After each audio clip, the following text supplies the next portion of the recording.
Una vez más, bienvenidos a todos ustedes. Si acaba de llegar, si está viendo el sermón más tarde como un mensaje previamente grabado, nos alegra mucho su presencia.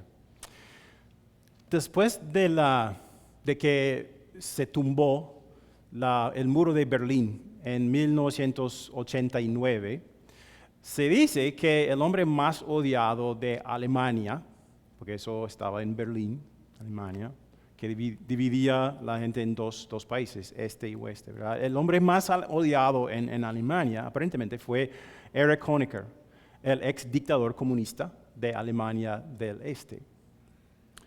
Entonces, tan odiado que hasta el Partido Comunista le quitó su puesto, le quitó su salario, su casa y todo. Entonces quedó él y su esposa Margot, se quedaron sin nada, básicamente, en la calle, sin casa, sin dinero, sin empleo. Y habían sido parte de un régimen que había perseguido a los cristianos de Alemania. Había discriminado contra ellos. De hecho, la esposa de Honecker había tenido parte en eso en el sistema educativo. Por 26 años ella fue directora del sistema educacional de Alemania del Este, que discriminaba contra los cristianos. Un pastor llamado Uwe Holmer, aquí está con su esposa, él se enteró de lo que pasaba con los Honecker. Se oyó de que ellos estaban sin casa, viviendo en la calle. Y ellos habían sido perseguidos por ese régimen. Porque debido a las pólizas, a la política de la esposa de Honecker, 8 de sus 10 hijos fueron negados la oportunidad de estudiar en la universidad, porque eran cristianos. Entonces, cuando ellos se enteraron de la situación del ex dictador y su esposa, ellos los invitaron a hospedar en su casa. Los tomaron en su casa, a pesar de la persecución que habían sufrido a manos de ellos y el régimen que dirigían. Entonces, te pregunto a ti, ¿cómo describirías las acciones del pastor Homer y su familia? Piénsalo y vamos a volver a esa pregunta más tarde. Pero desde el principio del cristianismo, los cristianos han sido perseguidos de muchas formas diferentes. Aquí en los Estados Unidos, ¿los cristianos estamos en peligro de perder nuestras vidas? No. ¿Hay persecución? Sí, pero no como esa, tan excesiva. Es una persecución más sutil.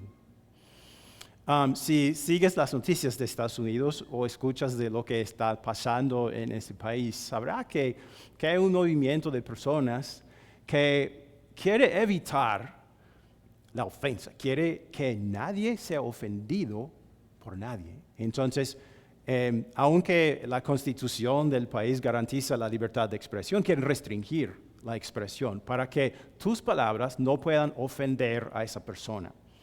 O sea, quieren decirte, puedes decir lo que nosotros decimos que puedes decir, pero no puedes decir otras cosas. No puedes ofender a esa persona por lo que cree, por lo que hace, por su estilo de vida. Pero, irónicamente, hay excepciones. Entonces, no quieren ofender, pero parecen estar muy dispuestos a ofender a los que creen en Jesús, a criticarlos a ellos por su fe. Parece que su política se aplica a otros, pero no a nosotros. Ellos dicen que todo el mundo debe ser tolerante y eso significa aceptar todos los otros puntos de vista sin cuestionar.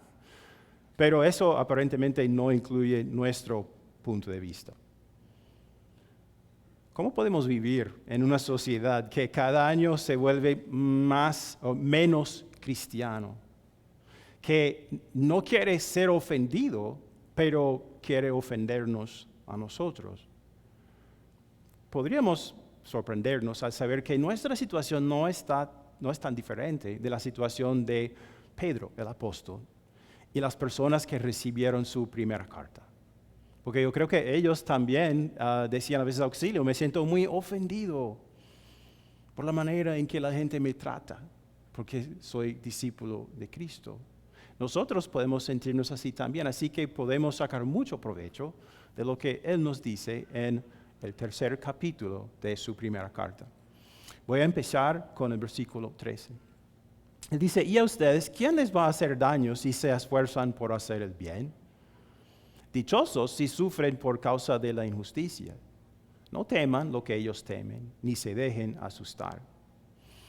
Normalmente, si yo te hago el bien, ¿qué vas a hacer tú?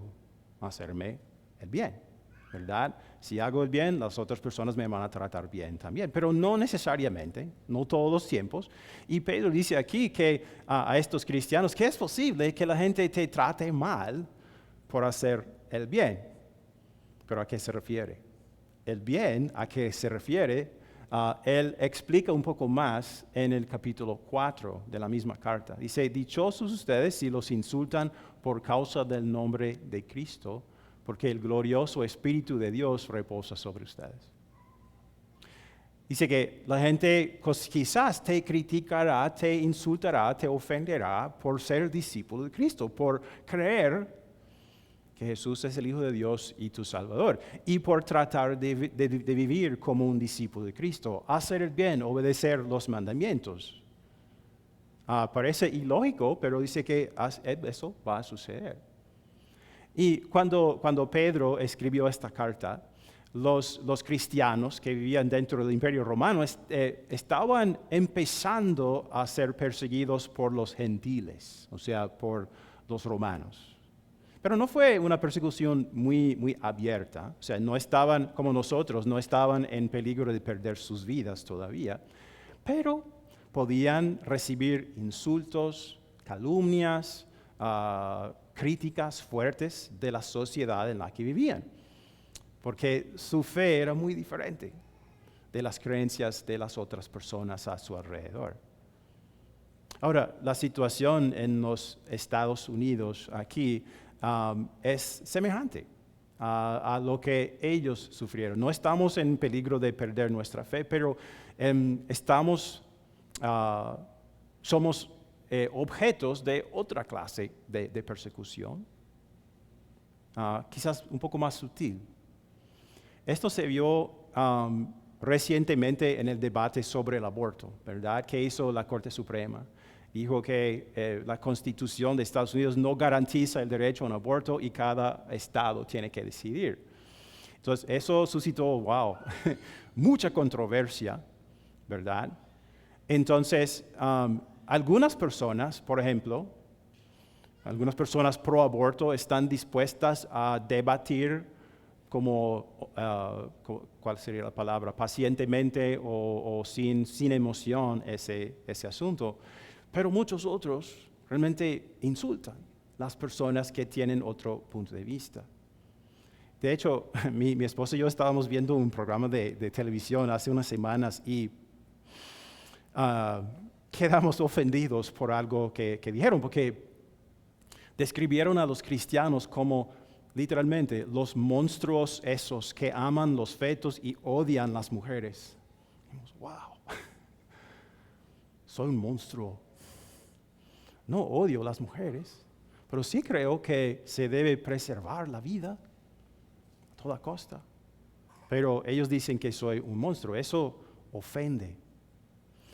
Una hermana nuestra, no voy a mencionar su nombre, me dijo, miembro de esta iglesia, me dijo que ella es parte de un chat con sus amigos, sus amigas del colegio, y discuten muchas cosas. Y dijo que cuando sucedió eso, algunos empezaron a hablar en el chat sobre eso, sobre el asunto, y ella y otras señoras cristianas mencionaron su punto de vista. O sea, dijeron lo que dice la Biblia sobre la vida, sobre el aborto y eso. Y las otras amigas dijeron básicamente, cállense. Sus puntos de vista religiosos no tienen nada que ver con esto. No nos digan nada sobre eso.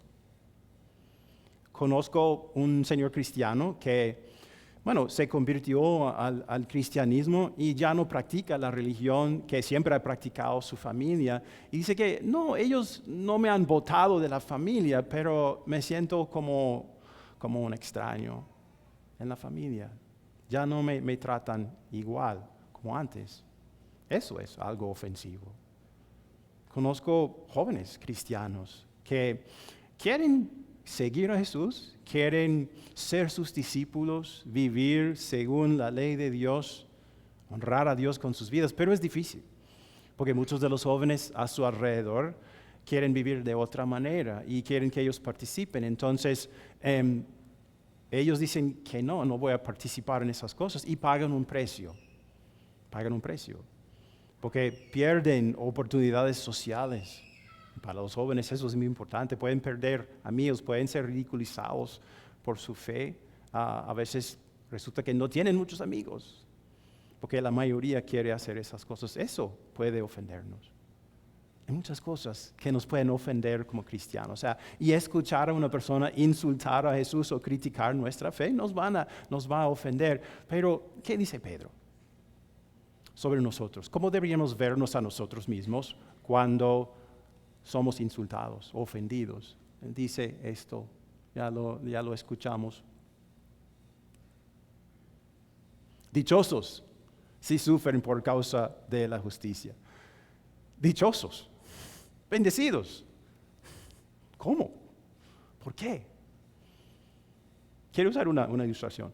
Imagina que conoces a una persona que es perezosa, que no se aplicó a sus estudios en el colegio, no se graduó de la secundaria y a causa de esto siempre ha tenido trabajos que le dan muy poco dinero, ha vivido en la pobreza y no tiene ambición para hacer nada, ¿verdad?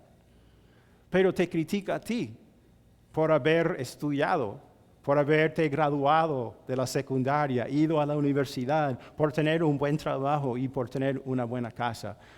¿Cuánto te valdrían esas críticas? ¿Mucho o poco?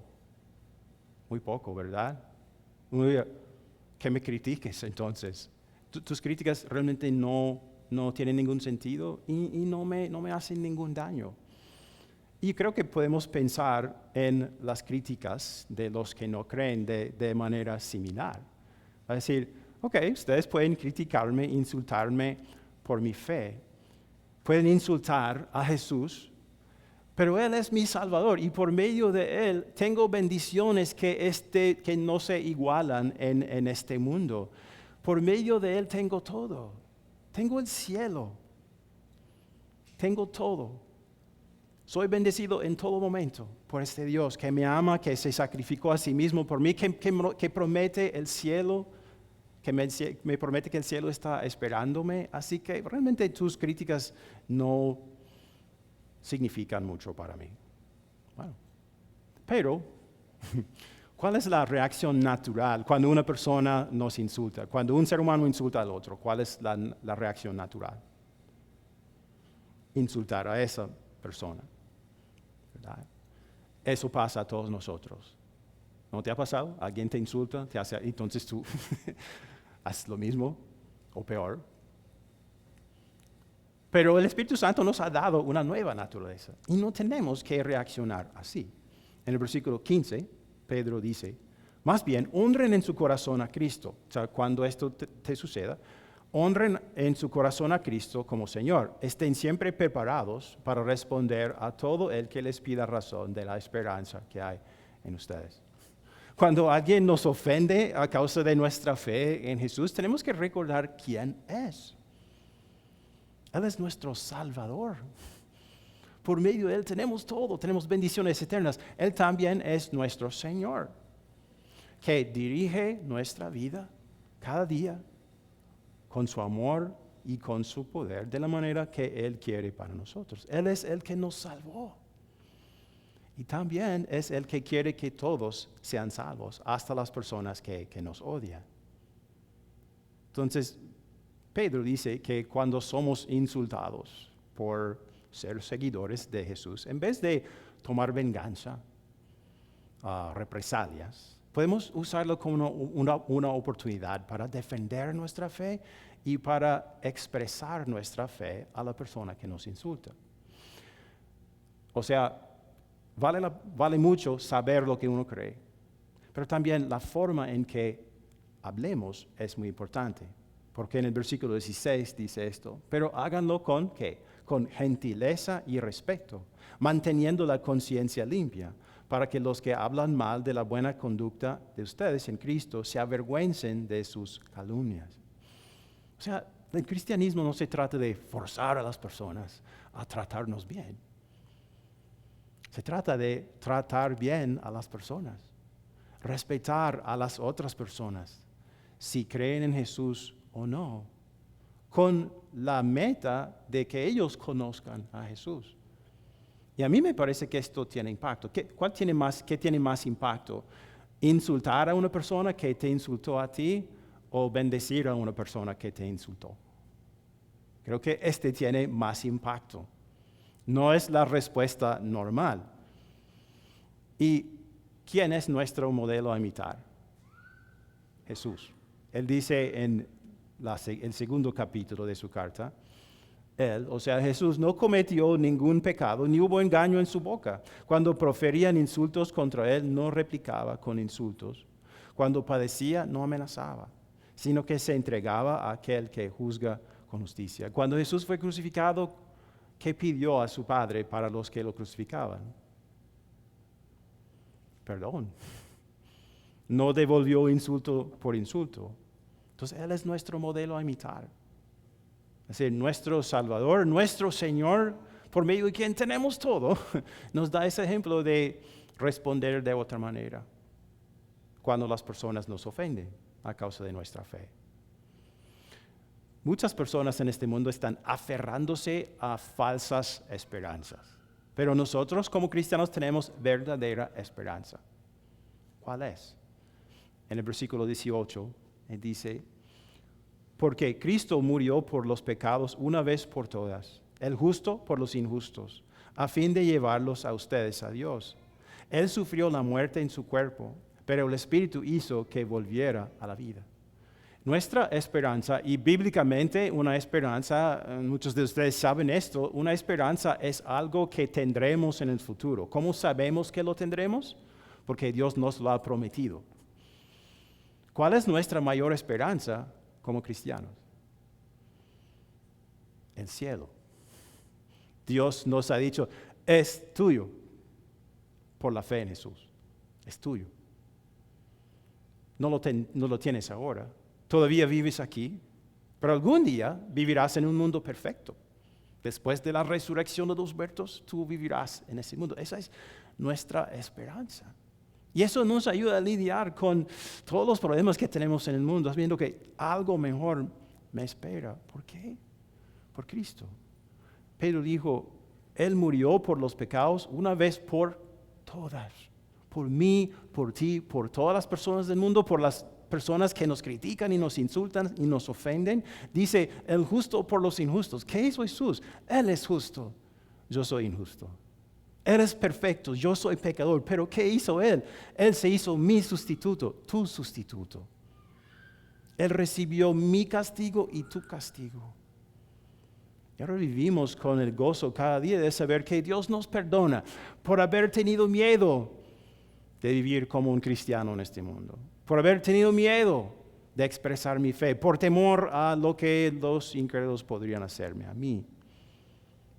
Me perdona por haber insultado a otros o haber devuelto insultos a los que me han insultado a mí, por esconder mi fe, porque tengo miedo de las críticas y las burlas. Nos perdona para todo. Y nos da esa esperanza de que algún día vivirás en un mundo perfecto. Todo a causa de lo que hizo Jesús. O sea, cada uno de nosotros podemos vivir con esa esperanza. Y eso aviva todo, eso cambia todo para nuestras vidas. Pero muchas personas en la sociedad no tienen esa esperanza. Están esperando que algo bueno les suceda mañana, pero no tienen ninguna confianza. No saben lo que les pasará después de la muerte, pero nosotros sí. Y ahora es nuestro privilegio compartir eso con ellos, para que tengan la misma esperanza. El hecho de que tú y yo podamos ser ofendidos por personas que se oponen a Cristo, creo que debe alentar en nosotros el deseo de estar con otros cristianos, ¿no? Wow, ver a ustedes aquí me alienta a mí. Para saber que estamos en esta lucha, estamos juntos. Lo que hacemos aquí es importante porque Dios nos fortalece por medio de su palabra. Nos asegura, sí, son mis hijos perdonados y van al cielo. Y aquí se forman enlaces entre tú y yo, entre ustedes, para que podamos fortalecer los unos a los otros. Pero ni Pedro ni Jesús quieren que nosotros construyamos murallas alrededor de este edificio y ya no salir. Somos una familia espiritual, pero queremos que más lleguen a nuestra familia. Y las palabras de Pedro implican que estas personas estaban en el mundo, no eran del mundo. Nosotros tampoco somos del mundo, somos como extranjeros, peregrinos en este mundo. Pertenecemos a Dios y vivimos en un mundo extraño, donde no todos creen en Él, pero estamos aquí. ¿Por qué? Para que podamos tener contacto con ellos, para que podamos llevarles la esperanza que nosotros tenemos. Entonces, hay algunas cosas que podemos tener en consideración al hacer esto. He visto encuestas sobre la vida religiosa de Estados Unidos. Y las encuestas indican que cada año hay menos personas que se identifican como cristianos en Estados Unidos. Parece que cada década ese número va hacia abajo por 10 puntos. O sea, en 10 años habrá el 10% menos de cristianos en Estados Unidos. Es un declive que no sé cuándo empezó, pero sigue así. Y la realidad, y muchos han estudiado esto, es que muchos de los jóvenes que están creciendo ahora no saben nada de la Biblia, no tienen ninguna religión porque sus padres abandonaron la iglesia. Sus padres se fueron de la iglesia y ahora están criando a sus hijos sin ninguna religión. Entonces, para esos jóvenes, ¿cómo les van a parecer nuestras creencias? Como un poco extrañas. Si tus padres te criaron para no creer en Dios, en ningún Dios, y ahora esta persona cree en un Dios, y en un carpintero judío que fue crucificado y resucitó, les va a parecer un poco extrañas esas creencias. Tenemos que tener eso en cuenta. Es decir, ok, esto va a requerir un poco de paciencia. Entonces, tengo que empezar desde el principio con ellos. Tener paciencia, pero reconocer eso. O sea, tener el deseo de llevarles la palabra de Dios, pero con mucha paciencia. También hay muchas personas que creen que saben de lo que se trata el cristianismo, pero en realidad no. Entonces, pueden ser que te critiquen por tu fe, pero está basado en conceptos erróneos sobre el cristianismo. Entonces, en vez de enojarte, en vez de insultar a esa persona por su ignorancia, ¿cuál sería la mejor cosa? Primero escuchar. Bueno, dime lo que tú crees sobre mi religión. Leí un libro escrito por un pastor que dijo que una vez él estaba en la iglesia y había una joven sentada en el último banco, deprimida, cabizbajo. Entonces él se acercó a ella y le dijo, ¿puedo ayudarte? Y ella dijo, no creo en tu Dios. Y él respondió, bueno, dime quién es posible que yo no crea en él tampoco. Porque ella podía tener, y ella tenía, ideas muy equivocadas sobre Dios y sobre la Biblia. Y él pudo explicarle cuál era la verdad, y nosotros podemos hacer eso. Entonces la mejor cosa es decir, cuéntame tu historia. Cuéntame tu historia. Quiero escuchar. Quiero que sepas que Dios quiere que tú seas parte de su historia. También hay personas que se sienten heridas por la iglesia, ¿no? Quizás conozcas una persona que fue víctima de abuso en la iglesia. No todos los cristianos comparten su fe de una manera cortés y respetuosa. Algunas personas se sienten heridas por la iglesia porque han tenido contacto con personas que los trataron mal, cristianos que los trataron mal. Otra vez, paciencia, escuchar, decir, ok, entiendo lo que has sufrido, pero Dios todavía tiene la respuesta. Déjeme ayudarte a conocerlo. La última cosa que tenemos que recordar es que aun si nuestra conducta no ofende a una persona, si tratamos de ser amoroso, respetuoso, cortés, si escuchamos, si no insultamos, si les hacemos bien, hay una cosa que todavía puede ofenderlos, y es el Evangelio mismo. ¿Verdad? Porque la Biblia dice que solo por el Espíritu Santo puede uno creer la buena noticia sobre Jesús.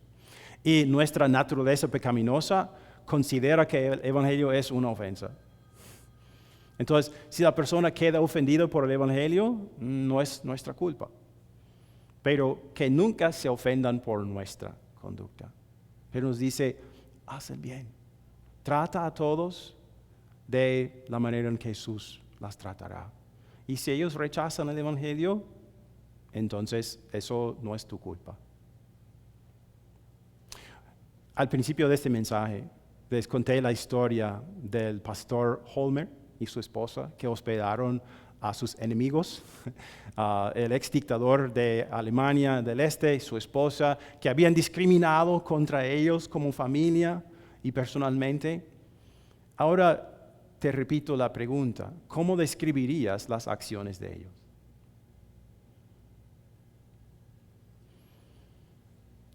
Creo que sus acciones eran como las acciones de Jesús. Ellos hicieron lo que haría Jesús, ¿no?